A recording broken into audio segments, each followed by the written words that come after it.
So it's no longer operational. Now what do? Well, because I changed my account from America to the BDO, which is a Filipino bank. Let me work something out here. So it's a Filipino bank. Well, that means that we can go down to the nearest branch, but even that is over an hour drive. We drive down there and we're able to get a new card, but we still have to wait for 2 weeks. Now, this is a lesson for any of you guys who are coming over here and are going to operate on a card, which I've recommended in the past. Now, we did that for many years, actually, until Wells Fargo decided that Americans living overseas still had to have an address in the US. We decided, on thinking about it, that we would just change my pensions so that they came to a Filipino bank. Now, if anything goes wrong, it's relatively simple to get that handled. Now, if I was dependent on an ATM card from America, I would be in real trouble, because I wouldn't be able to get any money. I wouldn't be able to go to the bank and get it sorted out. I would have to get in touch with Wells Fargo if I was still with Wells Fargo. Now let me tell you what happened when I was with Wells Fargo and my card got messed up. I had to get in touch with them. A huge hassle, because you're buying load for your phone, which allows you to use the phone and make calls. Now, you'll get as much as you think you need as far as making an overseas call, and then you may get right to the point where you have waited so long and then actually spoken to someone with a pulse instead of a recorded message, and just as you're about to get something done, your load ends and you're no longer connected. So it's a huge hassle. With Wells Fargo, it was a nightmare. At one point, when I'm talking to the rep, I said, you don't understand how desperate this is. I'm in a street in the Philippines, thousands of miles from home, and I don't have any money. I can't get money. And she said, don't you have any friends that you could borrow money from? I said, I don't need to borrow money. I have my own money, but you have it. Turned out that they were so stupid that they had sent my card to my former address where I was no longer living, and they knew that I was living in the Philippines. So it can all go very wrong if you're not careful. So we tend not to keep money in the house because for safety, but you need to have a safe place where you can go and get money without having to get in line and ask the bank for your money, because banks are not reliable. They have your money and they want to keep it, because while they have your money, they can make money on it. So that's just one of the things that can go wrong. So definitely we prefer to do the work as and when we have the money, when we've earned it. But maybe your parents and my parents were the same on this, you know. My parents didn't want to get things on finance. You waited and you saved your money and you bought things cash. That was the way, the old way that my parents would have advised me. You know, don't buy things that you haven't got the money to buy. Don't buy things with other people's money. Now, this is very much against what is being taught by people on YouTube who are saying you shouldn't use your own money, you should use other people's money. Well, there are ways of doing things, and mine is just one, ours is just one, and theirs is just another. So we feel that paying for things in cash is the best way to go. We have one small credit line for convenience with our friends at the store that sells all of the building materials. I would call it a builder's merchant. Here they call it a hardware store. So does this mean that you should not start a project unless you have the money to finish it? Well, if that's your way of thinking, then you may find that you're sitting on your rear end until you grow old, maybe even as old as me. You can't do that in my way of thinking. We started all kinds of things which we never thought that we could finish, and we did finish it, because once you are in there and started, then you find a way. Income is generated by necessity. If you only need to earn a few $100 a week or a few £100 a week, and you can live quite happily, if simply on that, then that works for you. It doesn't work for everyone to do what we've done, but then our life doesn't work for everybody, because we have found that we feel more fulfilled when we're helping. But our project, which I call the five-year dream project, is one that we have done so that we can actually have some income generated at some point in the future. We are waiting now. One comment, which I know was well-meaning, that they were surprised to see so much unfinished work. Well, when you're paying for things as you go along, rather than going to the bank and borrowing several million pesos in this particular case, several million pesos so that you can get everything done, that's one way to do it. But when you're paying for things, when you've earned the money, then it's different. Right now, we have the two major projects which would be instrumental in getting us going on our inland resort. We are waiting for the money to be able to finance the next stage in the electrics, as I've just showed.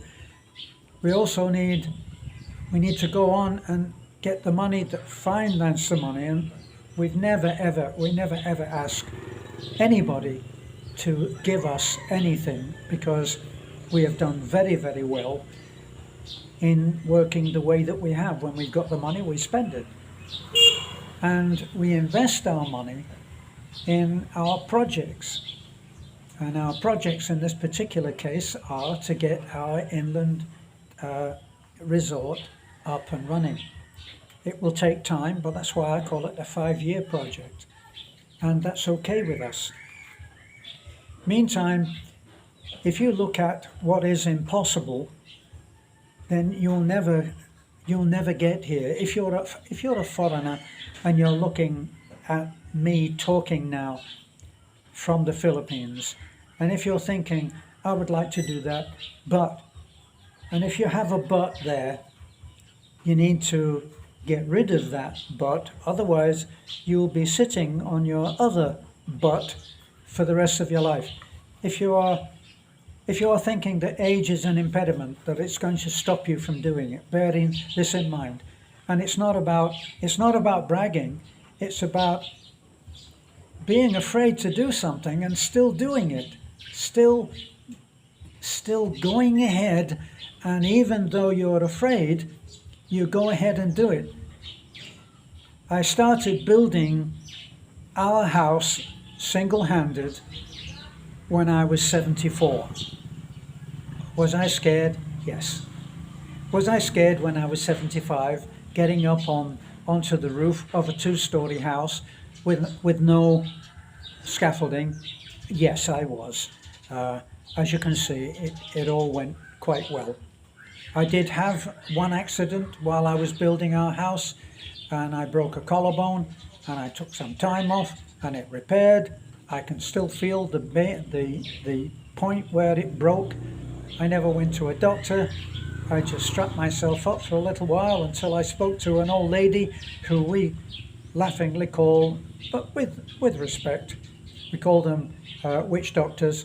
And when she saw Beth strapping me up after she had looked at the bone, she said, "Why are you strapping him up?"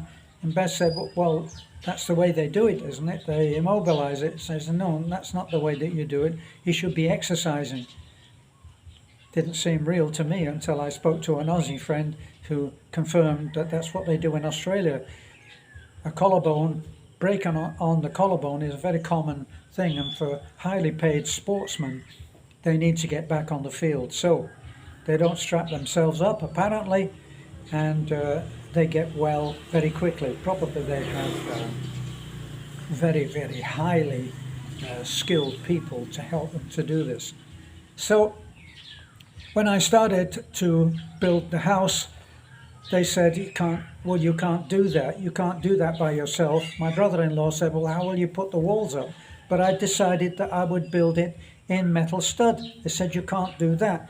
When I told one particularly, turned out to be quite a toxic neighbour who we fired, he said, well, good luck with that, because he didn't know that it could be done, so he was telling me that I couldn't do it. And that's what happens when you start to do things which is outside other people's comfort zone. Never mind about going outside of your own comfort zone. You can do that because you're the one. It's going outside other people's comfort zone. When we started to help people, oh boy, if you start to help people, you better get ready for a lot of criticism, because there's something about helping people that other people don't like, and you become very unpopular. You get outside of their comfort zone and they don't want you to do it. So you get a lot of opposition.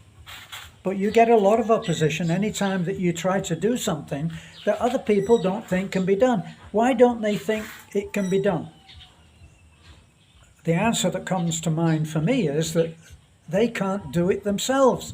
So if you are sitting at home somewhere now, and perhaps you are a divorcee,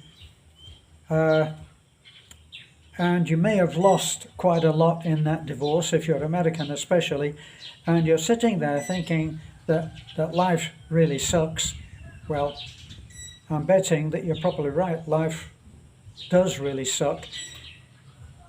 If you have that viewpoint that life sucks, it will.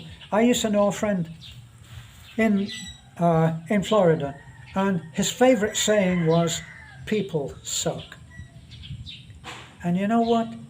In his case, people did, because that's what he looked for.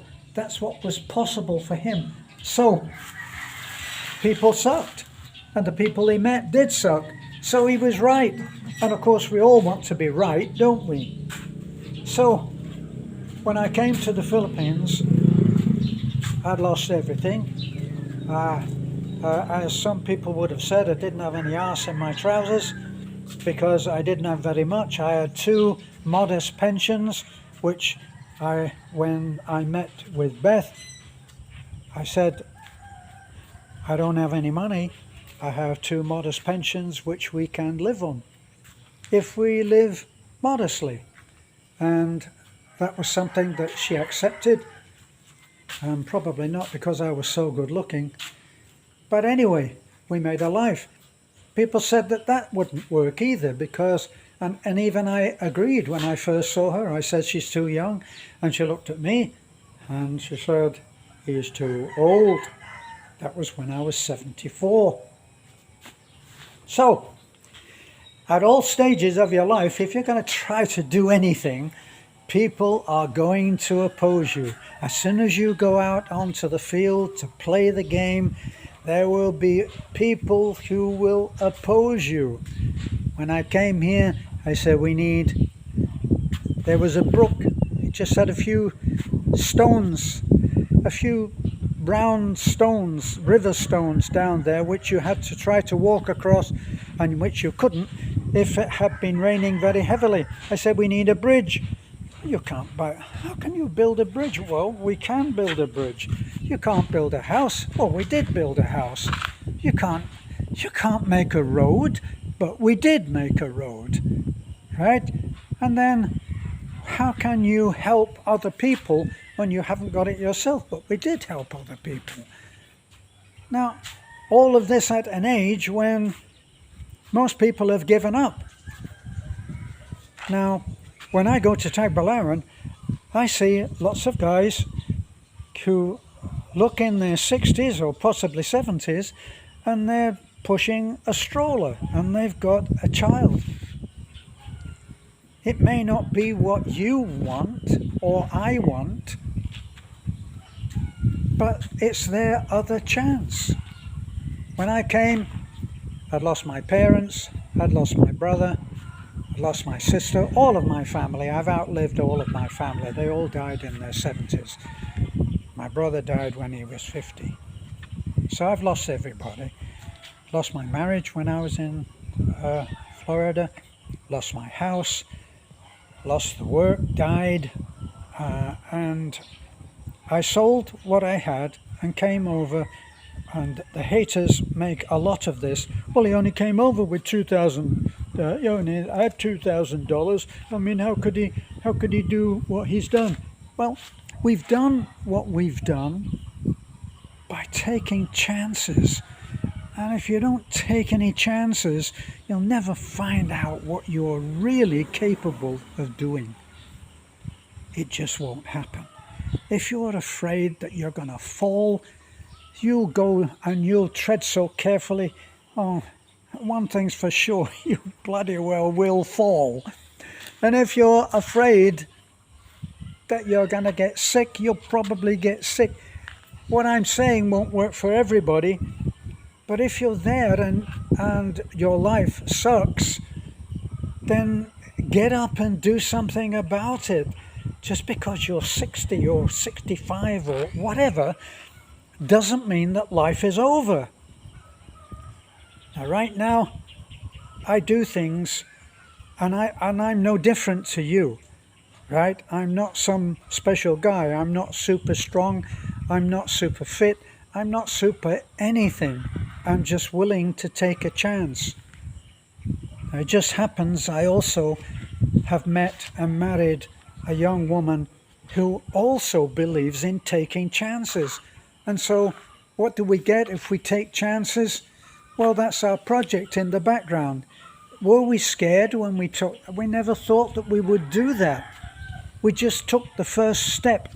I remember one particular, I bought a book that looked very interesting. It said, Leap and the Net Will Appear. I'm sure that was the title if you want to research that. Leap and the Net Will Appear. In other words, you don't get everything organized. There is no time to be ready. You can't be ready. You have to do it now. What was that way of putting it? Instead of saying ready, set, go, you say ready, go, set, or go, ready, set. You have to actually do something. If you say, how are we going to finish it? I don't know, let's get started. I know that there are artists who sit there in front of their easel, in front of a blank canvas, and cannot bring themselves to make the first mark because they're not quite sure which mark to make. And they sit there. There was one famous one who sat there for days and sometimes was so paralyzed by the sight of this blazing white canvas that he couldn't start. And that's how you will be. You can't do that. You have to get up. You have to get off your ass and do it. Just go. When I came, I did have $2,000. And I had my pensions. I have a pension from the UK and I have a pension from the US. Neither is anything to write home about, believe me. So I came with those. So I would eat and I'd be able to have some kind of a roof over my head. So I considered that that was enough. I got on a plane. Now here's an interesting thing, waiting for being ready. When I decided that I was going to come and I was going to go abroad, I said, how long will it take me to get this organized? And I thought, wow, it would be really great if I could do it in a month. No, I can't do that. I can't do that. I got to be sensible here. I got to be practical. Even 2 months is too much.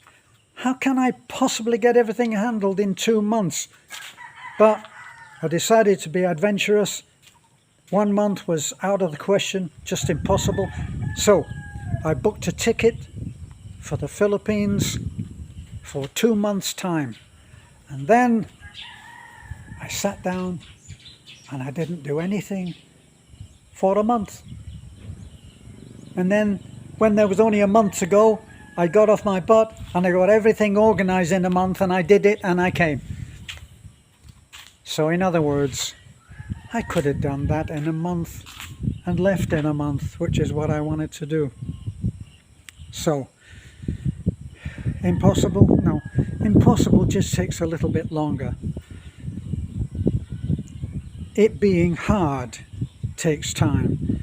And I've seen this in places that I've been where I've had to have something done, and it says doing very difficult takes time, doing the impossible takes a little bit longer. But if you wait to be ready, oh my God, you'll never come. If anybody comes to me and they say, I'm coming and I think I can do this in 2 years, I say, you'll never come. They won't come.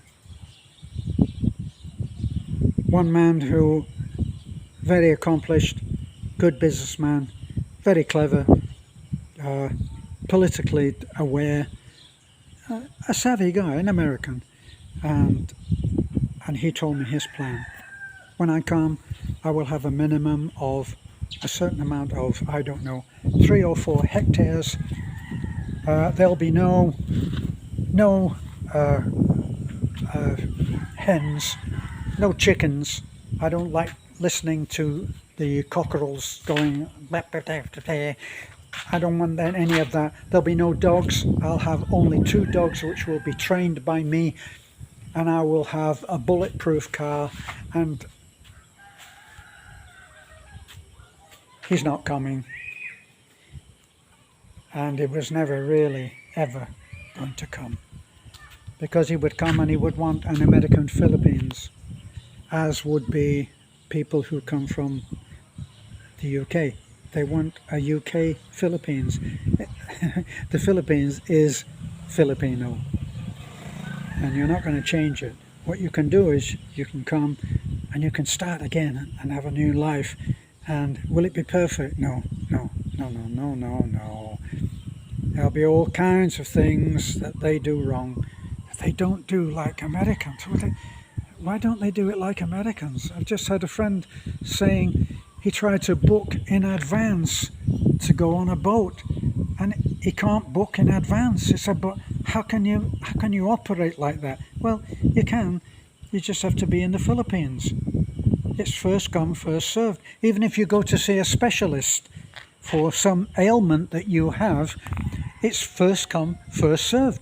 You have to go there at 6 o'clock in the morning, or have somebody go there at 6 o'clock in the morning and put your name on the first come, first served list.